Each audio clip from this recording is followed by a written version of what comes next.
Hello everyone, welcome back to Rahi and I am Mustaq, your paper 1 UGC net educator and सिर्फ और सिर्फ 90 days बचे हैं आपके जून 2024 के UGC नेट के एग्जाम में।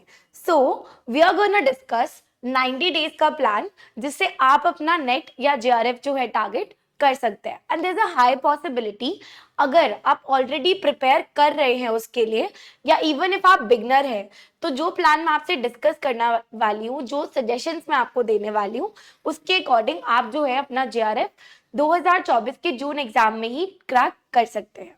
So let's just discuss. सबसे पहले तो आप इन दो कैटेगरीज में से फॉल करेंगे। कुछ बच्चे ऐसे हैं जिनको मैं भी जानती हूँ जो ऑलरेडी जो है उन्होंने अपनी तैयारी जनवरी से ही स्टार्ट कर दी थी, जनवरी फरवरी से स्टार्ट कर दी थी, तो वो अब तक काफी अपना कोर्स जो है कंप्लीट कर चुके होंगे। And there would be some students जिन्होंने अभी स्टार्ट भी नहीं किया होगा और वो टारगेट कर रहे होंगे कि यार अगले 3 महीनों में किसी तरह एग्जाम को निकाल ले। तो दो कैटेगरीज है, either you are already preparing कि आप जो है पहले से जो है इसकी तैयारी कर रहे हैं, या फिर आप दूसरी कैटेगरी में फॉल करेंगे जिसके अंदर आपने अब तक, आप एक बिगनर हैं, आपने अब तक जो है प्रिपरेशन स्टार्ट नहीं करी है। So if you are a beginner, पहले बिगनर्स को डिस्कस करते हैं।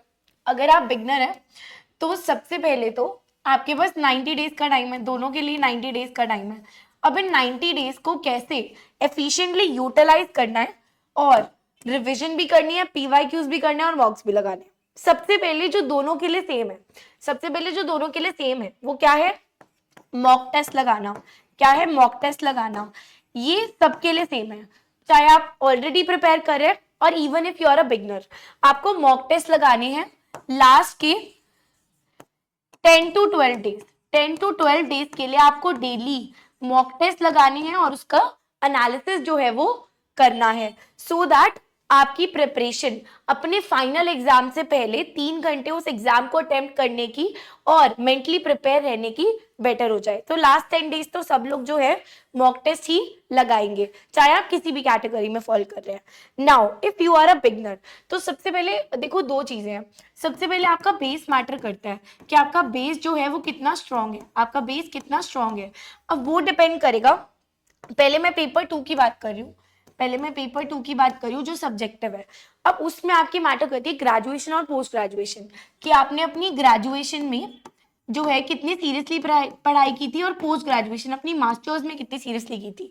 कुछ लोग क्या करते हैं, ग्रेजुएशन तो रेगुलर से करते हैं बट पोस्ट ग्रेड जो है लोग इतना सीरियसली नहीं लेते और वो ऐसी ओपन लर्निंग या कहीं से कर लेते हैं। तो उनका जो नॉलेज बेस है, जो उनका नॉलेज बेस है वो कहीं ना कहीं लो हो जाता है, बिकॉज ग्रेजुएशन के बाद 2 इयर्स PG के सीरियस नहीं लिए तो कहीं ना कहीं जो बेस कॉन्सेप्ट है, जो बेस नॉलेज है वो रिड्यूस हो जाती है। लेकिन अगर आपने अपनी मास्टर्स और साथ ही साथ ग्रेजुएशन बहुत सीरियसली पढ़ी है और आपका बेस कॉन्सेप्ट स्ट्रांग है, तो there is a high probability कि आप जो है इजीली पेपर 2 का course within 30 to 40 days complete कर सकते हैं। 30 to 40 डेज में आप उसको कंप्लीट कर सकते हैं। देखो 100% सिलेबस नहीं पढ़ना क्योंकि सिलेबस इज वेरी वास्ट, तो आप लोग किस चीज को टारगेट करेंगे? जो इंपॉर्टेंट टॉपिक्स है, जो रिपीटेड और जो आपके स्ट्रॉन्ग कॉन्सेप्ट्स है जो पेपर में पूछे जाते हैं, तो स्ट्रॉन्ग कॉन्सेप्ट्स को और ज्यादा स्ट्रॉन्ग बनाएंगे। 30 to 40 डेज में क्या करोगे? अपनी स्ट्रॉन्ग कॉन्सेप्ट्स को, बेस नॉलेज को और ज्यादा बढ़ाओगे सो दैट आप बेटर परफॉर्म कर पाओ। फर्स्ट चीज। सेकंड चीज, अगर मैं बात करूं पेपर 1 की, तो पेपर 1 का जो ROI है, यानी कि अगर आप उसके ऊपर इन्वेस्ट कर रहे हो, अगर आप पेपर 1 पे टाइम और एफर्ट्स इन्वेस्ट कर रहे हो, तो आपके जो मार्क्स है पेपर 1 में आ सकते हैं। यानी कि आप 80 to 85 प्लस मार्क्स जो है पेपर 1 में ले सकते हो। 80 to 85 प्लस मार्क्स आप पेपर 1 में ले सकते हो, राइट? अब इससे क्या होगा आपका, अगर पेपर 2 में थोड़ा एवरेज स्कोर भी आता है, तो आप पेपर 1 से जो है नेट का एग्जाम टारगेट कर सकते हो। इफ नॉट JRF तो आप नेट तो स्कोर कर ही लोगे। और अगर आपके पेपर 2 पे भी कमांड अच्छी है और पेपर 1 पे आप एफर्ट्स पुट कर लेते हो, तो आप JRF भी जो है इन 3 मंथ्स यानी कि 90 डेज में क्रैक कर सकते हो। ये तो थी बिगनर्स की बात। अब आप बोलोगे मैम एवरेज टाइम कितना देना है? देखो, अगर क्योंकि आप लास्ट के 3 महीने पढ़ रहे हो तो आपको 5 to 7 आवर्स, 5 to 7 आवर्स तो पढ़ना ही पड़ेगा। 5 to 7 आवर्स आपको अपनी डेली रूटीन में कहीं से इनकलकेट करने पड़ेंगे ताकि आप फर्स्ट टाइम में ही जो है JRF क्रैक कर लो, राइट? अब हम बात करते हैं ऑलरेडी प्रिपेयरिंग की, जो ऑलरेडी प्रिपेयर करे उनके पास भी 90 डेज का टाइम है। अच्छा, अगर मैं इनकी बात करूं तो क्या, एक सेकेंड, एक बेस पैटर्न मैं आपको दे देती हूँ, एक बेस पैटर्न मैं आपको दे देती हूँ। अगर मैं इसको समराइज करूं तो बिगनर्स क्या करने वाले, बिगनर्स क्या करने वाले, 90 डेज का प्रॉपर लिख देते एक बारी। बिगनर्स क्या करने, पहले पहले 40 डेज में, पहले फर्स्ट 40 डेज में क्या करोगे, अपना सिलेबस कंप्लीट करोगे, अपना सिलेबस कंप्लीट करोगे। अब इसके अंदर वो सारे टॉपिक्स है, वो सारे टॉपिक्स है जिसमें आपको अपना बेस कॉन्सेप्ट स्ट्रॉन्ग करना है। बेस बनाओगे, बेस कॉन्सेप्ट जो है स्ट्रॉन्ग करने हैं, ठीक है, बेस कॉन्सेप्ट क्या करने हैं, स्ट्रॉन्ग करने, कमांड हासिल करनी है। उसके बाद नेक्स्ट नेक्स्ट 30 डेज, नहीं sorry, next 40 days, next 40 days, next 40 days क्या करोगे, रिविजन। जो आपने पढ़ा है उसको रिवाइज करना इज इक्वली इंपॉर्टेंट। अगर रिवाइज नहीं करोगे भूल जाओगे, उतना स्ट्रांग नहीं रहेगा, क्योंकि कोर्स बहुत वास्ट है, पढ़ते जाओगे पुराना भूलते जाओगे। तो रिविजन मस्ट है, रिविजन जो है वो मस्ट है, रिविजन नहीं स्किप करनी। सिलेबस कंप्लीट किया, रिविजन की। अब रिविजन के साथ साथ क्या करोगे, अब तुमने कॉन्सेप्ट पढ़ रखा है उसको फटाफट रिवाइज कर लिया, रिवाइज करने के बाद क्या करोगे, साथ साथ पीवाईक्यूज लगाओगे, डेली बेसिस पे पीवाईक्यूज अटेम्प्ट करने हैं। मैम अब बच्चे लास्ट के 10 दिन, अब बच्चे लास्ट के 10 दिन, तो बस 10 दिन में तो मैंने बोल दिया सबको जो है मॉक टेस्ट लगाने हैं, और कुछ नहीं करना, मॉक टेस्ट लगाने हैं। और एक की बात याद रखना, एक इंपॉर्टेंट बात, एक इंपॉर्टेंट बात, एक की पॉइंट हमेशा याद रखना है, कभी भी लास्ट के 20 डेज में, लास्ट 20 डेज में कोई भी नया टॉपिक नहीं उठाना, नो न्यू टॉपिक। कंफ्यूज हो जाओगे, नहीं समझ आएगा, परेशान हो जाओगे। कोई नया टॉपिक लास्ट 20 डेज में नहीं उठाओगे। जो पढ़ना है सिलेबस कंप्लीशन में पढ़ो, उसके बाद उसकी रिवीजन करो, और लास्ट में मॉक टेस्ट, ठीक है। एक और चीज देखो, जब प्लान करते हो, जब एक प्लान बनाते हो, जब कोई भी प्लान बनाते हो, तो वो प्लानिंग का, उस कितना ही बढ़िया, कितना ही इफेक्टिव प्लान हो, वो प्लान तभी काम आएगा जब उसे इम्प्लीमेंट करोगे, जब लागू करोगे लाइफ में। वो तभी काम आएगा जब इम्प्लीमेंट करोगे। तो अगर 40 दिन गिन लिए तो 40 दिन में ही होना चाहिए, अगले 40 दिन में ही, 1-2 दिन ऊपर चलता है, बट टारगेट के हमेशा क्लोज रहना है, 90% क्लोज ही रहोगे, है ना। टारगेट 100 करोगे तभी 90 के करीब पहुंचोगे, राइट। तो इसीलिए इस बात का ध्यान रखना है, ठीक है। आ जाओ, एक बार आ जाओ ऑलरेडी प्रिपेयरिंग पे, जो ऑलरेडी तैयारी कर रहे हैं, पहले से ही पढ़ रहे होंगे, तो मैं उम्मीद कर रही हूँ उन्होंने काफी हद तक जो है अपना कोर्स कर लिया होगा, काफी हद तक अपना कोर्स कर लिया होगा। तो मैं उनको टाइम दे रही हूँ 30 डेज, मतलब आई सजेस्ट, अब आई डोंट नो कि आप कहाँ पर है, कितना कर रहे हैं, बट मेरे अकॉर्डिंग आपको 30 दिन में you should complete your syllabus, 30 दिन में you should complete your syllabus. जितना भी आप टारगेट करो, देखो जब जो भी कंपेटिटिव एग्जाम्स होते हैं ना, उसमें 100% coverage of syllabus is not important. Smart study करनी है, यानी कि जो चीजें पूछी जाती हैं, जो इम्पोर्टेंट है ना, और जो चीजें आपकी स्ट्रांग है और आपको पता है यहाँ से सवाल बन सकता है, उसको और स्ट्रांग करो, उसको और स्ट्रांग करो। तो कंप्लीट करोगे अपना सिलेबस 30 डेज में। नेक्स्ट 30 डेज में क्या करेंगे, नेक्स्ट 30 डेज में क्या करेंगे, उसको रिवाइज करेंगे, उसको रिवाइज करेंगे। और जब रिवाइज कर रहे हो तो साथ साथ उसके पीवाईक्यूज लगाओ, साथ साथ उसके पीवाईक्यूज लगाओ, है ना। जैसे मान लो पेपर 2 कॉमर्स से आप, और कॉमर्स में मान लो आपने फाइनेंस का चैप्टर पढ़ा, तो बस ठीक है, फाइनेंस अकाउंटिंग पढ़ी, आज रिवाइज कर लिया, चल यार अब इसके पीवाईक्यूज लगाए। लास्ट 3 साल के हर एक बच्चा पीवाईक्यूज लगा के जाएगा। काफी दिन है आपके पास, एक दिन में एक सब्जेक्ट भी उठाते हो या रैंडमली भी उठाते हो तो इजीली कर पाओगे। मान लो तुमने एक दिन में सोचा कि यार आज अकाउंटिंग रिवाइज करनी है और इकोनॉमिक्स रिवाइज करनी है, तो अकाउंटिंग और इकोनॉमिक्स की पीवाईक्यूज अटेम्प्ट करो एज मच एज पॉसिबल। उससे क्या होता है, देखो तुमने कुछ पढ़ा, उसको रिवाइज करा, उसके बाद जब तुम क्वेश्चन लगाते हो तो तुम्हारा टेस्ट हो रहा है, तुम्हारी नॉलेज टेस्ट हो रही है, जो पढ़ा था क्या वो याद है, और अगर याद है तो क्या सही तरीके से उसे क्वेश्चन में अप्लाई कर पा रहे हो, क्या मेंटली तुम उतने एक्टिव हो कि उस टाइम सही सॉल्व कर पा रहे हो। सो दिस थिंग्स मैटर, तो इसलिए लास्ट टाइम पे ये करोगे। अब उसके बाद 20 डेज क्या करोगे, 20 डेज में देखो सिलेबस 2 वास्ट है, पेपर 2 बहुत वास्ट है, तो उसके अंदर क्या होता है, बहुत से ऐसा ना स्टैटिक पोर्शन होता है जो हमें याद करना पड़ता है। वो कितना ही पहले याद कर लो नहीं रहता माइंड में। जो पहले कंप्लीशन के टाइम पे आपने पढ़ा हुआ है, बिल्कुल नया नहीं उठाओगे, जो पढ़ रखा है ना, जो पढ़ रखा है उस स्टैटिक पोर्शन पे फोकस करोगे, स्टैटिक पोर्शन पे फोकस करोगे।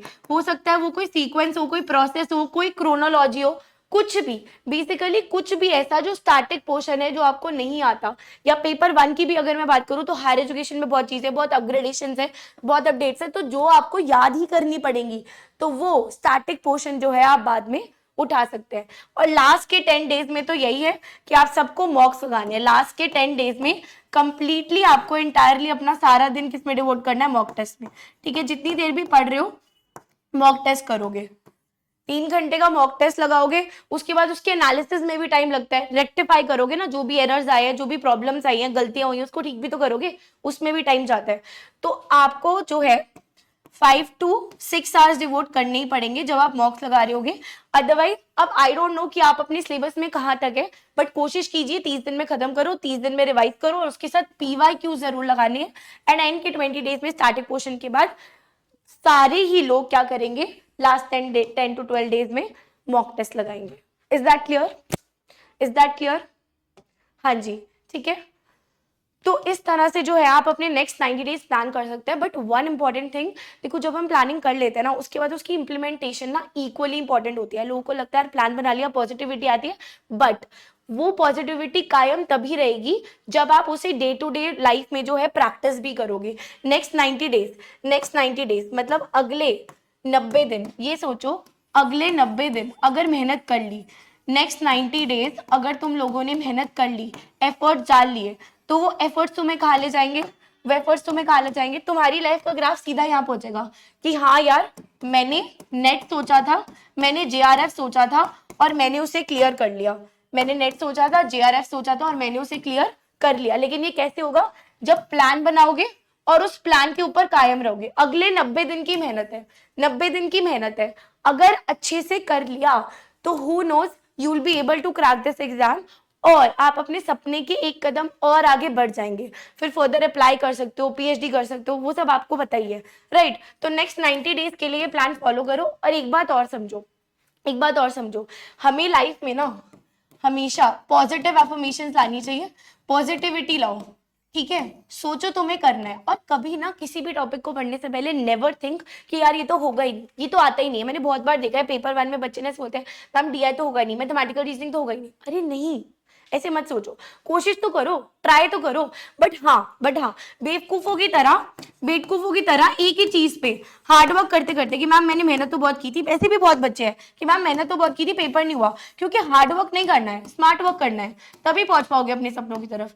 अब स्मार्ट वर्क क्या है? स्मार्ट वर्क यही है, तुम्हें पता है जो पूछा जा रहा है उस पर टाइम लगाओ। अब तुम्हारे पास 90 दिन का टाइम है, तुम्हें कुछ नहीं आता, तुम्हें पता है कि उसके ऊपर तुम 25 दिन बर्बाद कर रहे हो, छोड़ दो उस चीज को, उसको मत पकड़ो।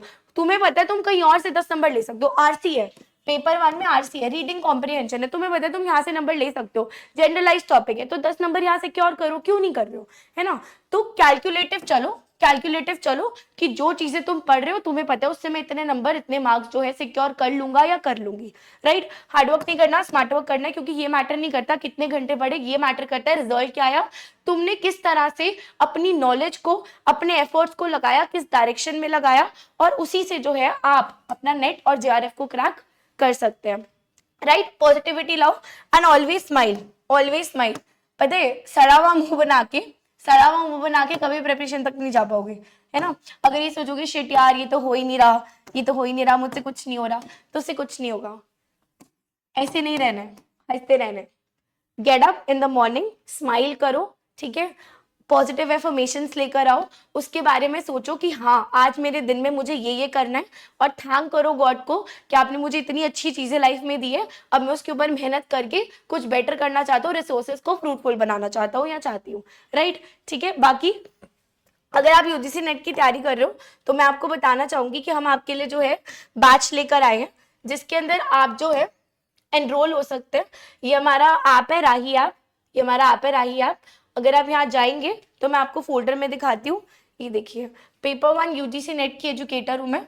आपके लिए 3 मंथ्स के लिए जो है आप बेटर स्ट्रैटेजी प्लान कर सकते हैं, क्योंकि जब आपके पास गाइडेंस होती है तो बेटर हो जाती है चीजें। मात्र 800 रुपए का, सिर्फ 800 का कोर्स है। कोड लगा लेना राही फर्स्ट,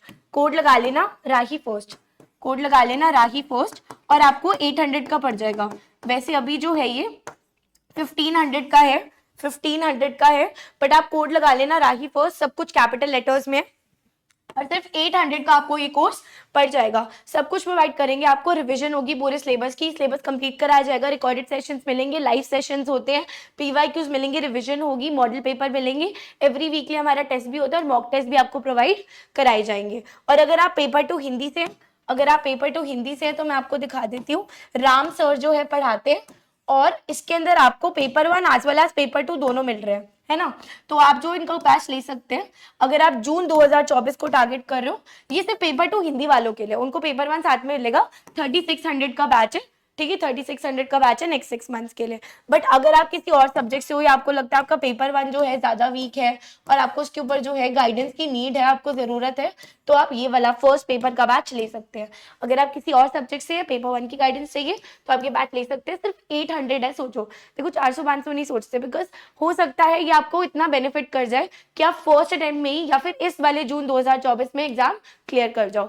बाकी जो बच्चे सेल्फ स्टडी भी कर रहे हैं उनको मैं बोलना चाहूंगी कि आप भी अच्छा कर रहे हैं, ठीक है। यूट्यूब पे डेली वाईटी पे डेली 2 बजे क्लास होती है, वाईटी पे डेली 2 बजे जो है मेरी क्लास होती है, ठीक है। तो आप उसमें ज्वाइन कर सकते हैं। अभी हमारी पीवाईक्यू सीरीज चल रही है ना, तो आप उसमें मुझे ज्वाइन कर सकते हैं। उसके अलावा all the very best to the students जो भी तैयारी कर रहे हैं, ठीक है।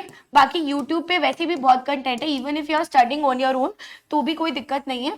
Just all the very best, अच्छे से तैयारी करो, जो प्लान बनाया है उस पर कायम रहना, इंप्लीमेंट जरूर करना, and who knows you might crack this June 2024 attempt, right. All the best, ध्यान रखिए, मेहनत करते रहिए। आई होप ये आपको वीडियो हेल्पफुल लगी होगी, अच्छी लगी हो तो लाइक करना, कमेंट करना एंड शेयर करना अपने फ्रेंड्स के साथ जो यूजीसी नेट को टारगेट कर रहे हैं और कंफ्यूज है यार कि नेक्स्ट 90 डेज में क्या करना है, राइट। चलिए, बाय बाय।